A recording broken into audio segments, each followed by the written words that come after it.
सत्य, विश्वास आणि वेग म्हणजेच पुणे हेराल्ड. पुणे शहर सध्या दोन अल्पवयीन मुलींसोबत घडलेल्या अत्यंत संतापजनक प्रकारामुळे हादरले आहे. वेगवेगळ्या भागात घडलेल्या या दोन्ही घटनांमध्ये मुलींवर लैंगिक अत्याचार करण्यात आले. या अत्याचारामुळे दोन्ही मुलींना कमी वयातच आई बनण्याची वेळ आली असून नुकतीच ससून रुग्णालयात एकीची प्रसूती झाली. प्रसूतीनंतरच ही घटना समोर आली आहे.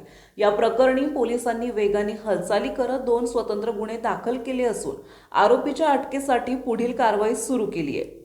पोलिसांनी दिलेल्या माहितीनुसार विमानतळ पोलीस ठाण्याच्या हद्दीत राहणाऱ्या एका 17 वर्षाच्या तरुणीची मैत्री इंस्टाग्राम किंवा फेसबुक सारख्या माध्यमातून खान नावाच्या तरुणाशी झाली.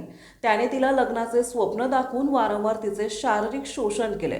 मुलगी गर्भवती राहिल्यावर आरोपीने तिच्याकडे दुर्लक्ष केले. मात्र प्रसूतीनंतर या मुलीने स्वतः हिंमत दाखवून पोलीस तक्रार नोंदवली. विमानतळ पोलीस सध्या या आरोपीचा शोध घेत आहेत.